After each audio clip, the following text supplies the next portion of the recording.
हमारी इस इच्छा को विनती समझकर स्वीकार कर लीजिए प्रभु। हम भी आपके साथ वन में ही जाएंगे, हम भी आपके साथ वन में ही जाएंगे प्रभु।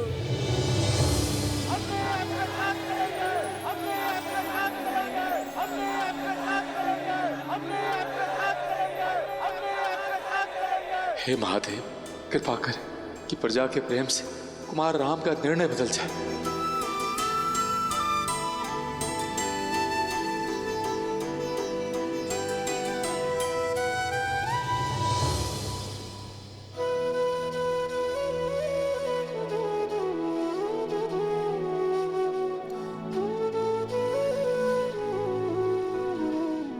जैसे आप सबकी इच्छा।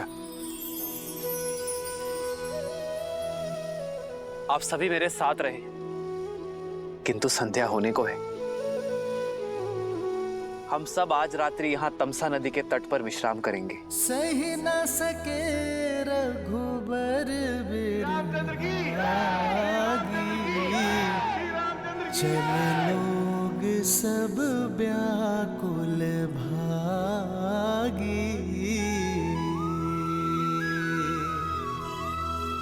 सब ही विचारू किन्ह मन माही। राम लखन सिए बिनु सुख नाही। महाबली मेघनाथ की, महाबली मेघनाथ की, महाबली मेघनाथ की, महाबली मेघनाथ की, महाबली मेघनाथ की, महाबली मेघनाथ की।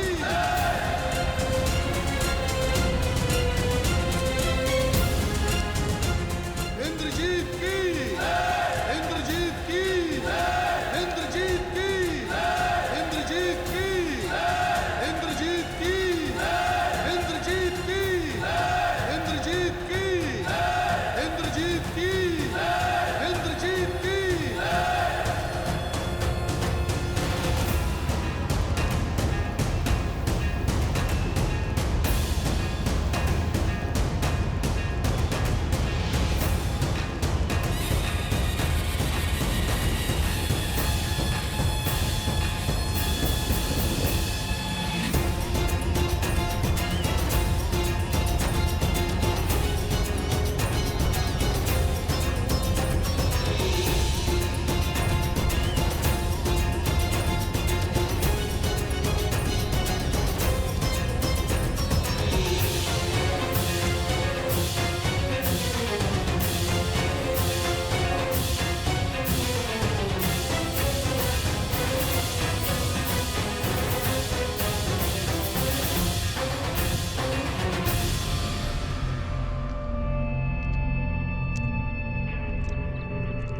माता,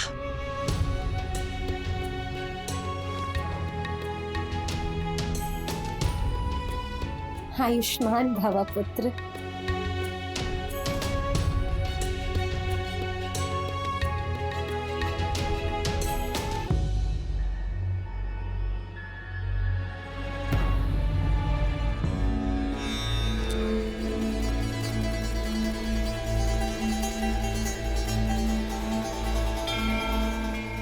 मेघनाथ, पिताश्री।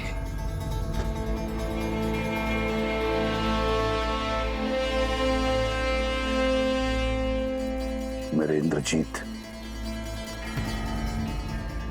तुम केवल लंका के युवराज नहीं, लंकेश का अभिमान भी हो। मेरा सबसे बड़ा बल, मेरी सबसे बड़ी शक्ति हो तुम।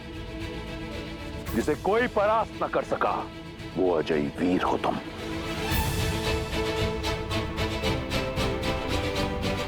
आपने स्मरण किया पिताश्री, बताइए वो कौन सी समस्या है जो आपको विचलित कर रही है? मैं उसका निवारण करने हेतु सज्ज हूं। इस संसार में ऐसी कोई समस्या नहीं जो तुम्हारे पिता रावण को विचलित कर सके। परंतु तुम जानना ही चाहते हो तो सुनो। एक छोटा सा कांटा है, विद्रोह की एक चिंगारी जो अग्नि कुंड बन लंका को भस्म कर सकती है। उसे बुझाना है। किसने किया ये दुस्साहस पिताश्री?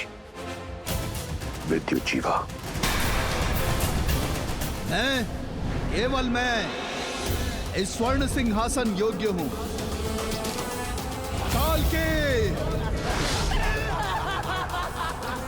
बंदी बना लो इसे।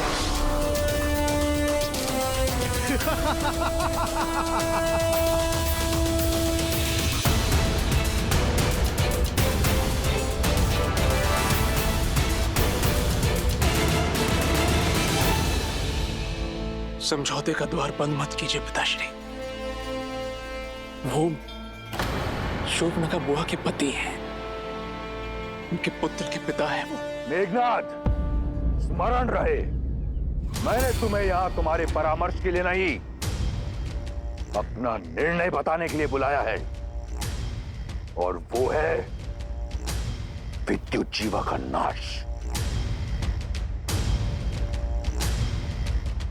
चयन तुम्हारा है। तुम्हारी पत्नी सुलोचना पाताल लोक की नाग जाति से है। उसकी सहायता से पाताल लोक चलो और जैसा कहूं वैसा करते चलो।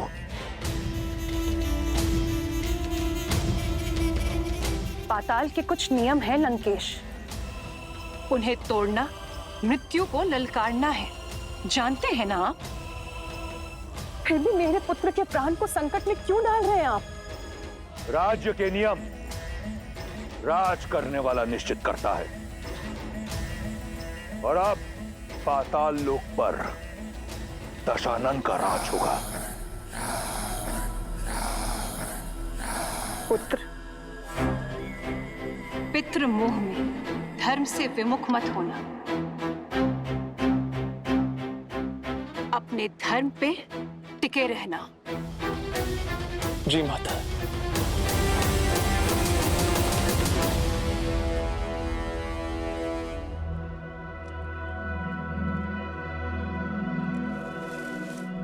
भैया, मुझे नहीं लगता हमारी प्रजा हमें छोड़ेगी।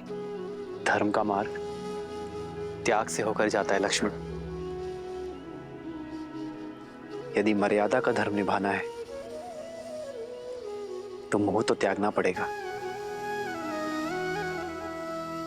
मैं चाहता हूं आज रात मीठी नींद सोए। लेकिन आर्या, आपकी प्रजा आपके बिना विश्राम नहीं करेगी।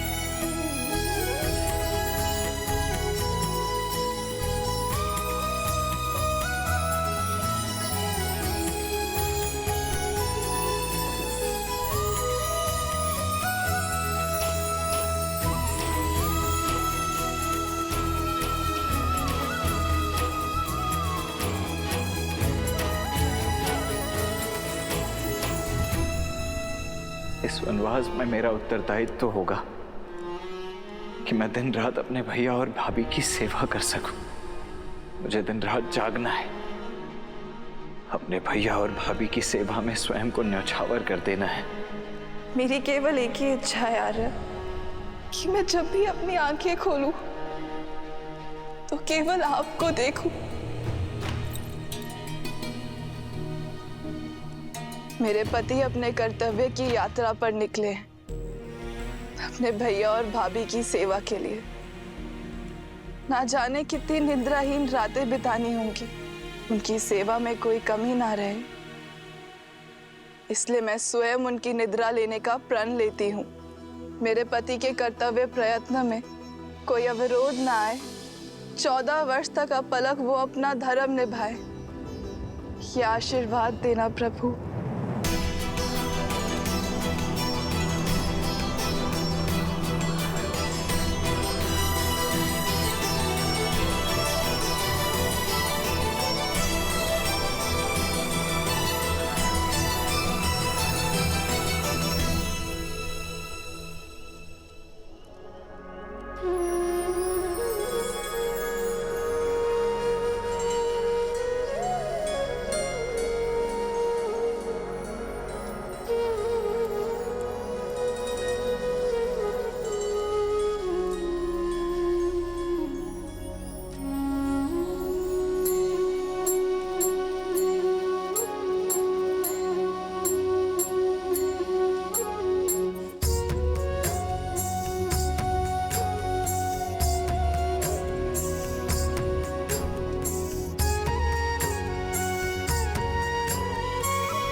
चलो लक्ष्मण,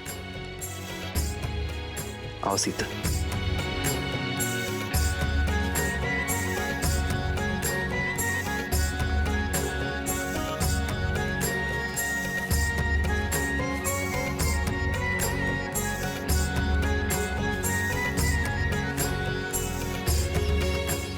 अमत्य, बिना किसी आहट के आप रथ को अयोध्या की सीमा के उस पार श्रृंगवेरपुर की ओर ले चलिए। हम कुछ देर आपके पीछे चलेंगे ताकि किसी भी ध्वनि से प्रजाजन की नींद ना टूटे, अन्यथा ये लोग हमें कभी जाने नहीं देंगे। ये सब आपकी प्रजा है कुमार राम, जो मन से आपको राजा स्वीकार कर चुकी है, अपना सर्वस्व मान चुकी है। कितने प्रेम से आप पर विश्वास करके सोए हुए इन्हें इस प्रकार छोड़कर जाना, इनके साथ छल होगा।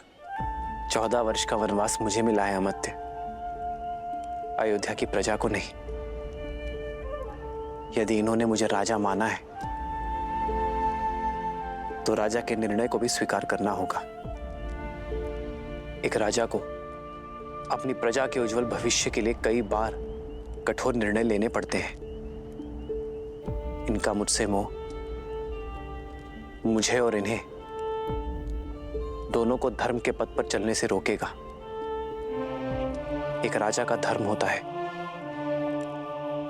कि वो अपनी प्रजा को हर भाव से मुक्त करे जिससे उन्हें हानि हो, जिससे उनका भविष्य बिगड़े। इसलिए इनके मोह से इन्हें मुझे मुक्त करना होगा। लक्ष्मण,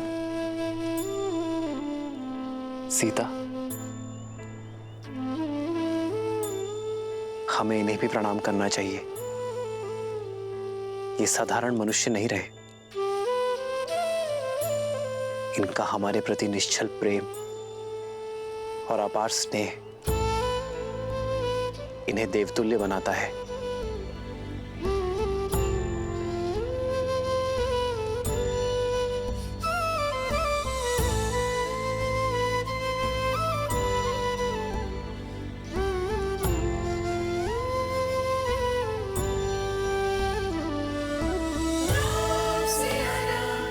आइए कुमार।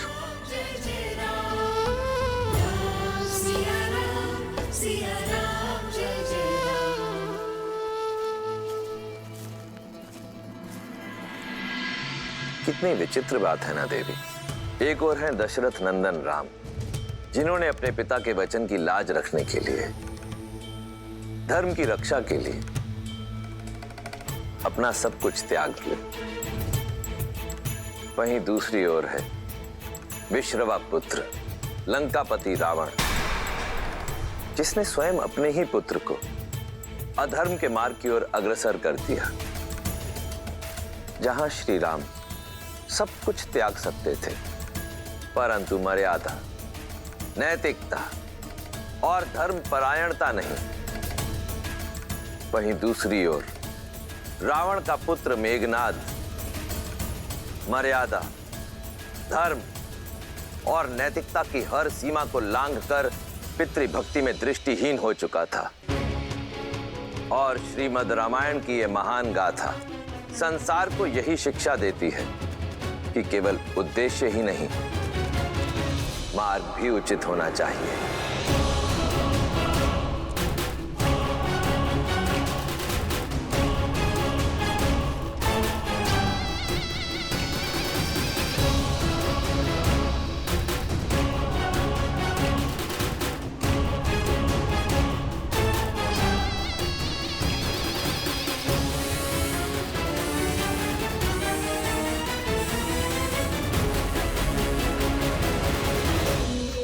मेरी प्रिय पत्नी, मेरी अर्धांगिनी, कहां हो तुम? सुलोचना, सुलोचना,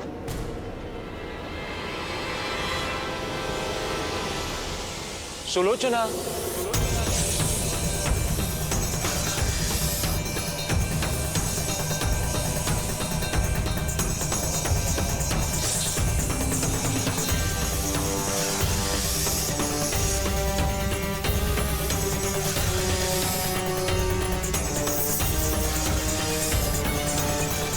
सुलोचना,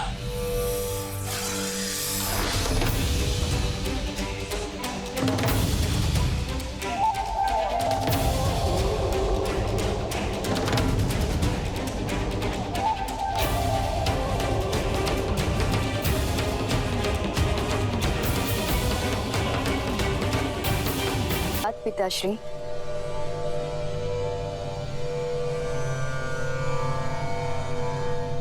मैं कब से आपकी प्रतीक्षा कर रही थी।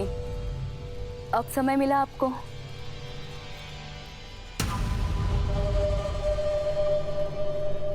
गुरु शुक्राचार्य के साथ था प्रशिक्षण में। बस अब बहुत हुई शस्त्र साधना, अब शीघ्र चलिए। मंदोदरी माँ से मिले कितना समय हो गया मुझे।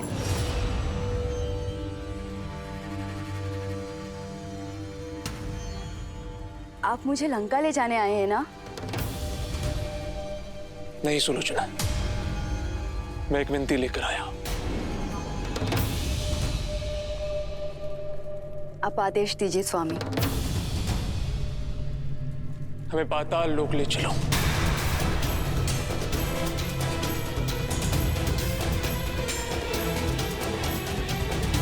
मेरे पिताश्री का अपमान करने वाला, लंकेश को चुनौती देने वाला विद्युत जीवा वहां छुपा हुआ है और उसे उसके दुस्साहस का दंड मुझे वहीं जाकर देना होगा। किंतु मेरे पिताश्री का अपमान हुआ है सुलोचना। मेरे परिवार का मान घटा है। ऐसे में मैं चुप नहीं बैठ सकता। तुम नागलोक से हो, तुम्हारा निमंत्रण हमें वहां ले जा सकता है। तुम ये भली भांति जानती हो कि मैंने आज तक तुमसे कभी कुछ नहीं मांगा। मेरी इच्छा पूर्ण नहीं करोगी।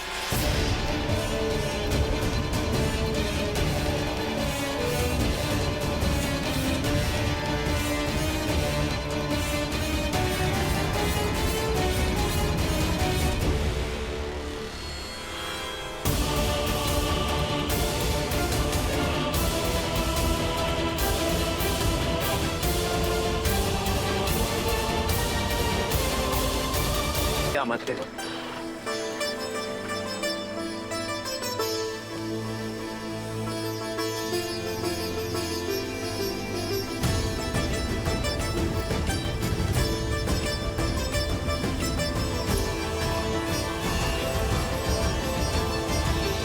पिता और प्रजा से विदा ली, 3 माताओं से विदा ली, अब अपनी मातृभूमि से भी विदा ले लेता हूं।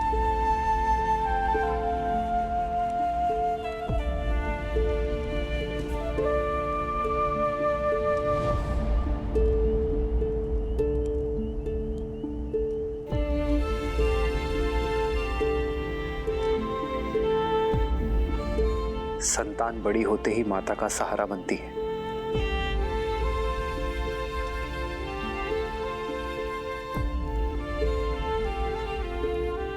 मुझे क्षमा करना माँ। जब आपकी सेवा करने का समय आया तो मुझे जाना पड़ रहा है, पर मैं आपको वचन देता हूं,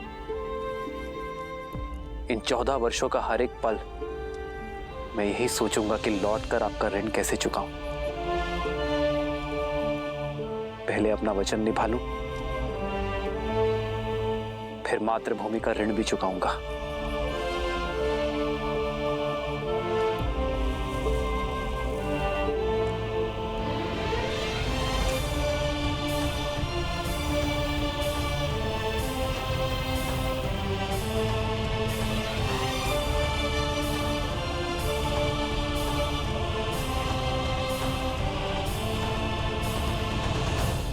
आपका एक अंश, एक मुट्ठी माटी मैं अपने साथ ले जा रहा हूं मां, ताकि ये स्मरण रहे कि मैं जहां जाऊं अपनी माटी से जुड़ा रहूं और इसके आदर्श और मर्यादा का पालन करना है मुझे।